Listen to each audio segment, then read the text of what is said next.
So I've had braids throughout this year, and Ruth, you've had braids throughout this year. And so like one day, the day before I get my braids done, maybe my hair looks like this, and then I get my hair done and I come back to the house with these like long box braids, which is like a protective style. And so I walk in the house and automatically I'm like this zoo animal that people just flock to and ask a bunch of questions to. It's like, oh my gosh, we've never seen this before. And so yeah, I'm always like preparing myself for when I change my hairstyle to like a black hairstyle, because I know that the responses are going to be super outrageous. Like people coming up to me petting my hair, people asking me questions that I've answered the last time I had box braids, and they ask me those same questions. Yeah.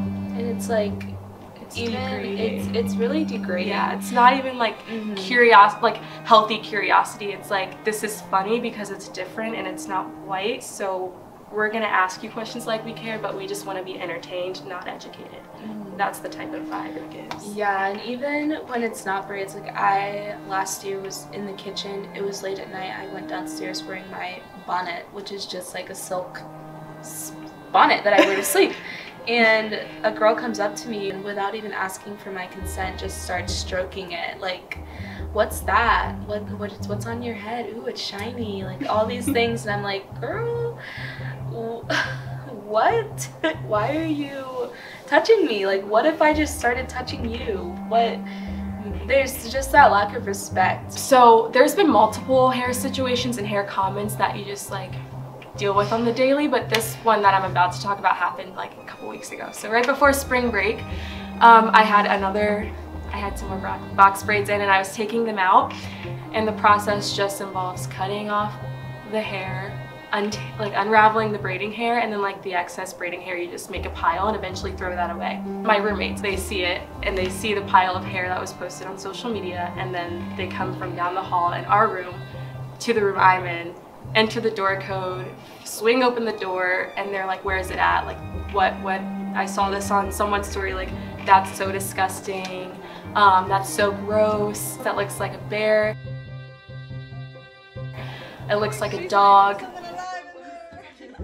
If you bring that in the room, I'll kill you. Like, don't let that hair come into our room. Like, that's so gross. It looks like something's alive in there. Like, comparing it to animals, I'm just like, and at this point, so now there's 6 white people and me, which is already uncomfortable.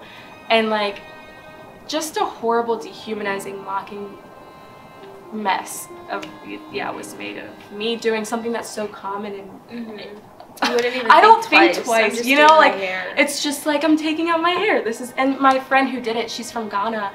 She's my freshman year roommate. She spent 2 days doing that. So it's like her craft, her culture, her time and energy and effort was put into doing my hair, and I'm taking it out and it's being like mocked.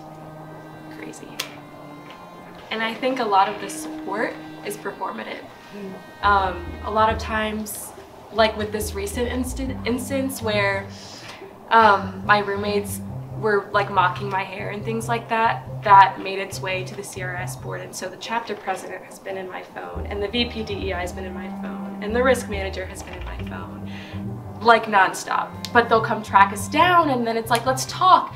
And then what they want to talk about is self-pity for them. It's like, oh, this is so sad that this is happening. I'm so sad. Like, I hate that this is happening. And then the conversation always ends with the person who's victimized comforting them, the people who are supposed to be supporting us, which just happened last night. Like, they barged in my room last night, the chapter president, one other girl who's on exec, and then the risk manager, to talk about that incident. Midnight. Yeah. Yeah, at midnight. They didn't knock, they didn't text beforehand, they just, I was in her room with her, we're just in bed, like just trying to go to sleep. They have my door code. I don't know, I thought it was weird. I was like, how do you have just an abuse of power, honestly, to come in my room, no warning, and they had texted me and said like, do you want to talk about this? And I told them like, no, I'm done talking about this. And so anyway, they come in my room and then proceeded to ask for recommendations on how to provide solutions to a racist like chapter.